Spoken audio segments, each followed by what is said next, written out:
that is played where everybody is on the chair, everybody. Wow.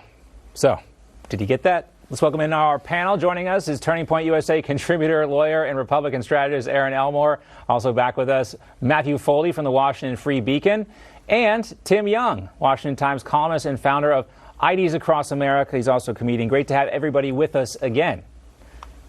Happy Friday. Now, I want to kind of take this, away from the whole abortion debate right now and focus more on Joe Biden and his use of religion for political purposes. Did you guys see this yesterday as well? President Biden claimed he visited that Pittsburgh synagogue that was attacked. Here he is. I remember spending time at going to the Tree of Life synagogue. So the New York Post reached out to that synagogue, and the executive director, Barb Fergie, or Fige, I should say, she told the Post quite firmly, no, Biden didn't visit, even before taking office when he had a lower public profile. So again, Erin, we have a lie from the president. Is it a lie, or is he just confused? Who am I to say? But I will tell you something. I know of Ashley Biden, Joe Biden's daughter, personally. I'm glad Joe Biden made that Hava Nagila reference because her husband is Jewish. So I thought he was going to try to say that this was a strictly Catholic wedding. I know for a fact that was not true. But as to Joe Biden, he uses religion only when it's politically convenient. In this instance, he flat out lied. I'm sure the left will just, cover for him and say it's a stutter, like they always do about everything, or he was talking about something else and just point to his religious nature. But honestly, he's dishonest, and he only uses it when it's politically convenient. And I think the handling of what Jen Psaki said and asking the hard question, if he is a devout Catholic, how can he stand firm in saying that he is pro-choice?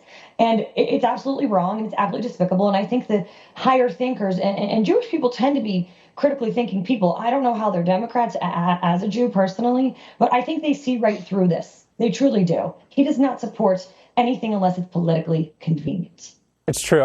This was supposed to be an address of talking about the Jewish high holidays, Matthew. But I think Erin's right. A lot of people see through this relationship with religion as a convenience. The cameras are there when he's going to church. Always has video of him visiting his son Beau's grave. So often there's a lot of criticism this week about Joe Biden, kind of playing the role of a gold star father when he is not that, even though, we honor Beau's service to this country, and it's incredibly sad what he went through. But Biden, again, seems to be using that for political advantage. And again, we don't see this kind of running tally of lies, Erin, like we got with the previous administration. There was such a focus for the Washington Post. Where are the Biden lies being tallied? Where are our Pinocchios now? We already know that the mainstream media is basically a Democrat super PAC, so we can't even say anything anymore. There's no accountability. There's absolutely no credibility. If Joe Biden didn't have dishonesty, he wouldn't have honesty at all. We know that he's literally an opportunist. He will say anything to gain any advantage that he can. And if he doesn't have a teleprompter, he doesn't know exactly what to say. And as we see, the pregnant pauses get longer and longer. The stammers get more pronounced. The pregnant pauses are just deafening to the ears. It's quite sad what we're going through. And as people say, he should just step down 25th Amendment. We know we're getting Kamala, so I'm not sure that's much better. Yeah, I think that conversation's well off here, but you think about the timeline. We're only 7 months into this administration. There's a long way to go. That 3.5 years is a long time. Erin, Matt, Tim, we are out of time for this segment, but we got them coming back. The team will be back for the Labor Day edition of the Meme Team. We'll see you guys at 1:45. Stay tuned for that. All right.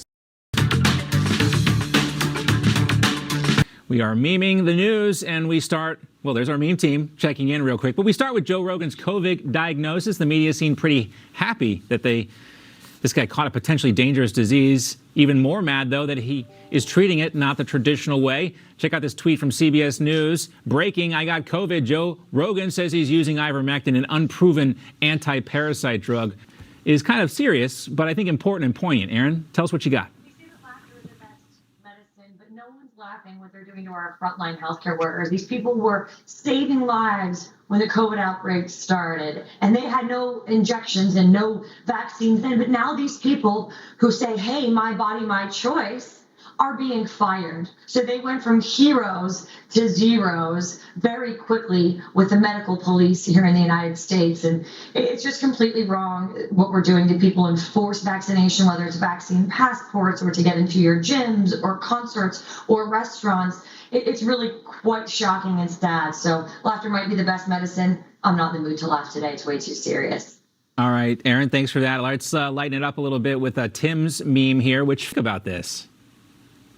I think that you get into some trouble. Tim should perhaps request a religious exemption. I just did that with my favorite gym ever, SoulCycle, because when you start to inhibit someone's ability to practice their religion and live their life, that's when you could have some real legal implications. I think that we have to start fighting fire with fire. We can't just sit back and sit on our hands any longer. We have to fight back. And I hope that a lot of these ticket holders say, I don't want to come anymore. And they end up, the event ends up being a total bust. Yeah. It's really sad. We're living in a difficult time, and science is political if it's not grounded in fact anymore. We know that natural immunity is a real thing. No one is admitting that natural immunity or accepting it as proof.